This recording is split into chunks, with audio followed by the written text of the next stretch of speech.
Signature abilities have been a part of Pokémon for quite some time now, and can in some cases define the viability of a Pokémon in competitive play.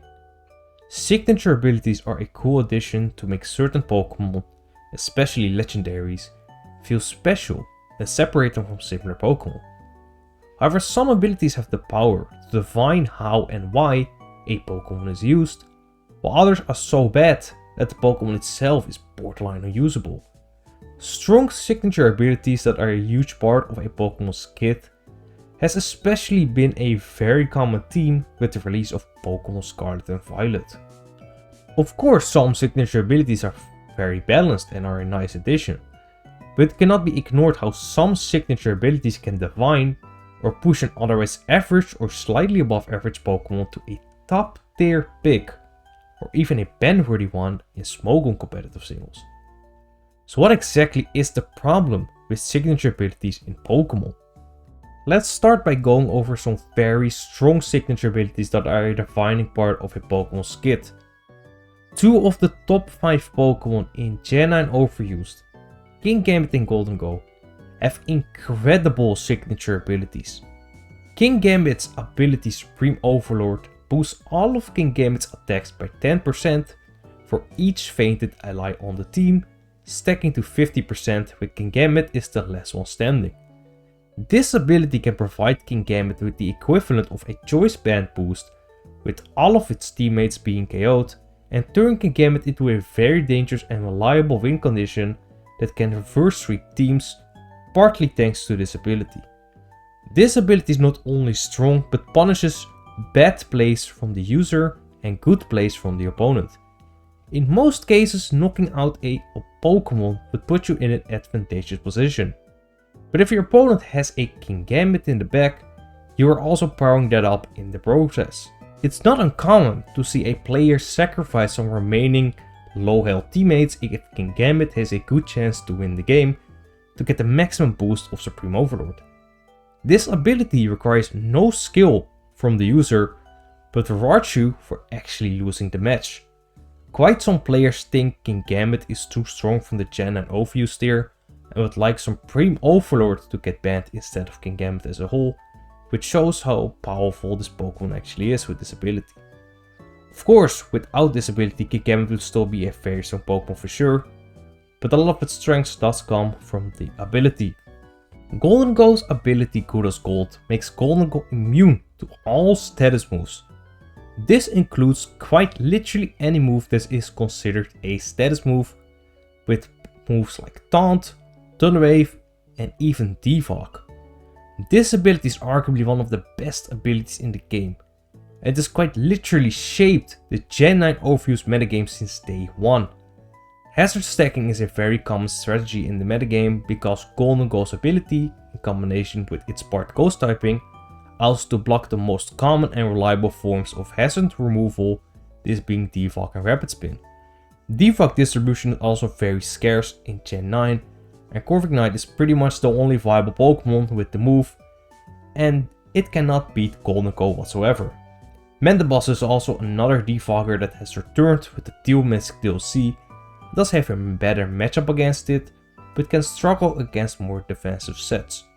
Great Tusk is one of the most common Pokemon in Rapid Spinners, and a big part of that has to do with the fact that it is a Rapid Spinner that can threaten Goldengo. However, this is not always as easy. Goldengo commonly uses an air balloon, making it immune to both of Great Tusk's stab moves, and it can threaten it with heavy damage from Make It Rain. Cinderace has seen a lot of usage in the past few months because it's a great pivot that can actually punish hazard stacking teams and bypass Goldengo's ability with its move Course Change.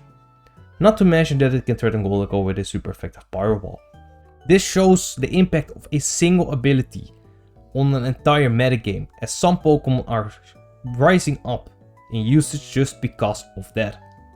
Goldengo's usage and viability is entirely dependent on this ability. Goldengo is still a good Pokemon on its own, but it would most definitely not be a top tier pick without Good as Gold. Good as Gold also has shown how powerful it is in VGC, although hazard removal is not relevant for that format due to the lack of hazards in general. Supreme Overlord and Good as Gold are some very notable abilities, but there are many more like Garganacl's Purifying Salt, making it immune to status like Toxic and Burn, while also having incoming Ghost type attacks. This makes Garganacl a very hard Pokemon to take down and a great defensive wall, as a common way to cripple walls is by using Toxic or Burn status, for example. Not to mention that Garganacl is naturally a good check to common Ghost types like Dragon Ball and even Goldago, especially if it uses Terra Water or Fairy. Other examples include the Ruin abilities, most notably Chin-Pao's Sword of Ruin and Chi-Yu's Beast of Ruin. These abilities reduce the defense and special defense of all other Pokemon by 25% respectively, effectively making these Pokemon even stronger than they already are. These abilities are a big part of why both of them are banned in Smogon singles and why they are a great pick in VGC, as their teammates can also take advantage of this debuff. There are many more abilities I could talk about, like the signature abilities of both Miraidon and Koraidon, Toxic Debris, Clamora, Urshifu's Unseen Fist, Guerrilla Tactics, Galarian Darmanitan, and even nerfed abilities like Gen 8 Zacian Interpret Sword and Gen 7 Mimikyu Disguise. But let's talk about some terrible signature abilities that, instead of lifting a Pokemon up to a top tier pick, make them pretty much unusable. Fortunately, there are not nearly as many terrible abilities as there are incredible ones. Of course, some abilities are bad, but even a Pokemon with bad abilities can be good. Gen 8 Weavile is a clear example of that. Very obvious examples of terrible abilities that hinder a Pokemon include Regigigas' Slow Start, Slacking's Truant, and Archeops' Defeatist.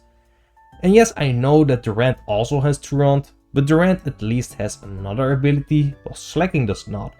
And before you tell me that the pre-evolution of Revroom also has Slow Start, that is not a real Pokemon, so it doesn't count.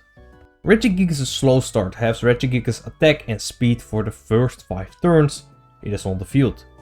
As a result, Regigigas is heavily crippled and has to rely on cheesy stall strats with Substitute, Protect and Thunder Wave, and even Confuse Ray to have a chance to provide any value to a team.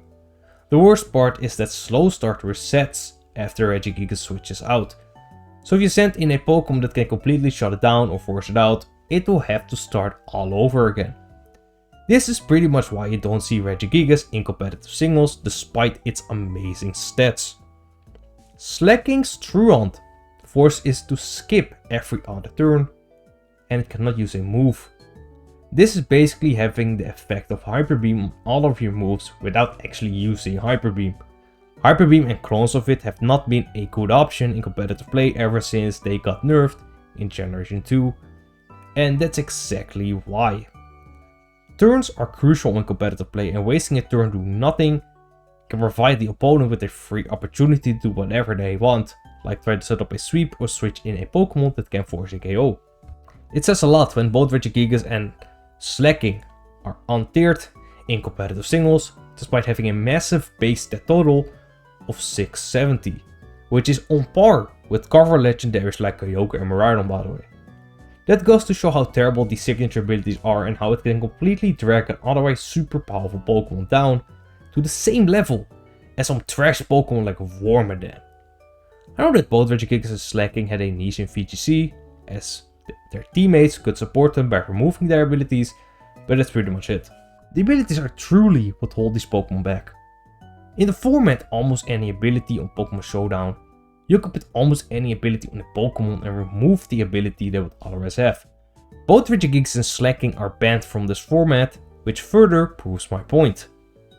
Archeops' Defeatist is even more restricting, because honestly, Archeops is not that overpowered without the ability. This ability of course halves Archeops' attacking stats if it reaches below half of its max HP. At least Archeops is somewhat usable as the ability isn't active right away. This Pokemon even reached as high as the RU tier in competitive singles, but is sitting in PU as of Gen 8. This ability is still bad, but not as bad as the aforementioned ones. At least Archeops is usable in A tier, unlike Regigigas and Slacking. Aside from very overpowered and super terrible abilities, there are some signature abilities I think are very well designed and very balanced. My favorite example of this is Darkrai's ability Bad Dreams. Bad Dreams damages slapped targets by 1/8 of their max HP every turn. This paired very well with Darkrai's move Dark Void that could put targets to sleep. This ability isn't broken, but is a nice addition to Darkrai and fits it very well, both thematically and gameplay wise. While this ability isn't that useful anymore these days due to Dark Void receiving a heavy nerf, it's still a well designed ability in my opinion. Another example is Drifblim's Flare Boost, which boosts Drifblim's special attack by 50% if it is burnt. This ability fits very well thematically and isn't overpowered at all. That is even proven by Drifblim's ability usage, as it is not commonly used over its other abilities Unburden and Aftermath. Still, I would say that this is a very well designed signature ability, despite it not seeing that much use. I know there are still a lot of other abilities out there I haven't touched on. These are some notable ones I found worth talking about. Let me know your thoughts about this ability problem. Do you think Generation 9 introduced too many very strong signature abilities? Also, I made a video not too long ago about the signature move problem, which follows a similar concept to this video, so if you like this, you will probably like that as well. So I would suggest checking it out if you haven't already. Thank you for watching, see you next time.